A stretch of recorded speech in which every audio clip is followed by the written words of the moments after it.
Hi అండి. అందరూ ఎలా ఉన్నారు? ఏం చేస్తున్నారు? బాగున్నారా? నేనైతే చాలా బాగున్నాను. వచ్చేసాడండి మా తమ్ముడు. నేను మా తమ్ముడు కోసం వెయిట్ చేస్తూ ఉన్నానన్నమాట. అంటే ఈ మధ్యలో రావుకాలం యమగండం ఉన్నాయి, చెక్ చేసుకుంటూ వెయిట్ చేస్తూ ఉన్నాను.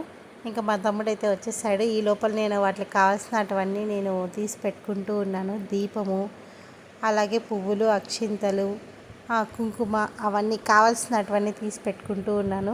అలాగే స్వీట్ కావాలి కదా, డెఫినెట్లీ స్వీట్ అండ్ ఫ్రూట్స్ కూడా తీసి పెట్టుకున్నాను.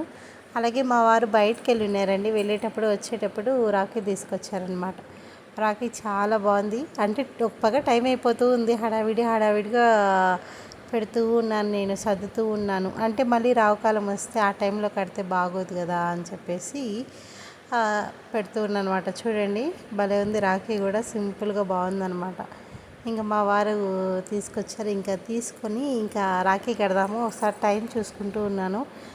1:30, ఐ థింక్ 1:30 to 2:30 వరకేమో రావుకాలము. ఇంకా నేను అది తీయడం 2 ముళ్ళు పడిపోయాయి అనమాట. ఇంకా మా తమ్ముడు అది తీసిచ్చాడు. ఇంకా నేను నీట్గా ఇంకా స్టార్ట్ చేసేసాను. అప్పటికే నేను ఆల్మోస్ట్ 1 దగ్గరలో ఉండింది టైము. ఇంకా అంటే వీకెండ్స్ కదా, ఇంకా అందరు నిద్రపోతూ ఉంటారు. నేను కూడా నిద్రపోయినానండి, లేట్గా లేస్తాను. సరే అండి, ఇంకా స్టార్ట్ చేశాను అనమాట. ఫస్ట్ రాఖీ తీసి రాఖీ కట్టేశాను. రాఖీ కట్టేసిన తర్వాత నీట్గా మా అబ్బాయి చూడండి చూస్తూ ఉన్నాడనమాట. కడుతూ ఉంటే నెక్స్ట్ ఏమంటే మనం దీపము అవన్నీ పెట్టుకున్నాం కదా, ఇది కట్టేసిన వెంటనే దీపంతో తమ్ముడికి హారతి ఇచ్చేయాలి. మీరెంత తీసుకున్నారండి మీ అన్న దగ్గర, మీ తమ్ముడి దగ్గర?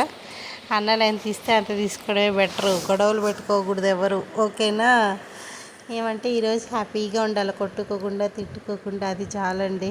ఇప్పుడు కూడా ఆ రిలేషనే డిఫరెంట్గా ఉంటుందండి. అన్న చెల్లెలు, అక్క తమ్ముళ్ళు, అక్క చెల్లెలు, అన్న తమ్ముళ్ళ రిలేషన్ అవన్నీ కొంచెం డిఫరెంట్గా ఉంటాయి ఎంతైనా. కానీ ఒక స్టేజ్ వచ్చేవారికి ఆ గొడవలు అవన్నీ ఇంకా ఇదైపోతే ఎవరి లైఫ్ వాళ్ళు అన్నీ హడావిడిగా అయిపోతాయి అన్నమాట.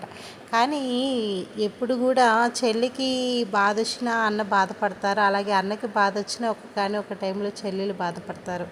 ఇది ఖచ్చితంగా జరుగుతుంది. ఒక్క సిచ్యువేషన్లో అయినా ఆ ఫీలింగ్ అనేది ఉంటుంది. అదే మనం దూరంగా ఉండే వాళ్ళైతే అలా బాధపడరు కదా. మనం సొంత అన్న తమ్ముళ్ళు అయితే ఆ ఫీలింగ్ అనేది ఖచ్చితంగా ఉంటుంది. ఇదిగోండి, ఇంకా మా వారు కూడా ఆశీర్వదించేశారనమాట. నీకు మంచి భార్య రావాలి, హ్యాపీగా ఉండాలి, ఈసారి నెక్స్ట్ ఇయర్ కల్లా నువ్వు పెళ్లి చేసుకొని మీ వైఫ్తో రావాలి మా ఇంటికి అని చెప్పి మా తమ్ముడు ఒక చిన్న గిఫ్ట్ ఇచ్చేసాడు. ఏంటి గెస్ చేసి కమెంట్ చేయండి. నాకైతే చాలా బాగా నచ్చింది. నేనైతే ఎక్స్పెక్ట్ కూడా చేయలేదండి. నాకు భలే నచ్చింది అనమాట గిఫ్ట్. వినాయక్ తాత వచ్చేసాడు మన ఇంటికి.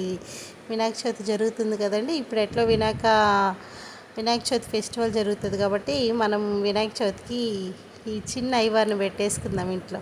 నాకైతే చాలా బాగా నచ్చిందండి. సో హ్యాపీగా ఎంజాయ్ చేశాను. నేను అనుకుంటూ ఉన్నాను, అబ్బా నాకు తమ్ముళ్ళు ఎవరు లేరే, అన్నలు ఎవరు లేరులే అని. దేవుడు అనుకుంటారు ఏదో ఒక బాధలో ఉన్నప్పుడు ఖచ్చితంగా ఎవరొకరిని పంపిస్తారన్నట్టు మా తమ్ముడు వచ్చాడనమాట. ఓకే అండి, థ్యాంక్ యూ సో మచ్. నేనైతే ఫుల్ హ్యాపీ. అందరికీ హ్యాపీ రక్షాబంధన్. బాయ్ బాయ్, ఉంటాను మరి.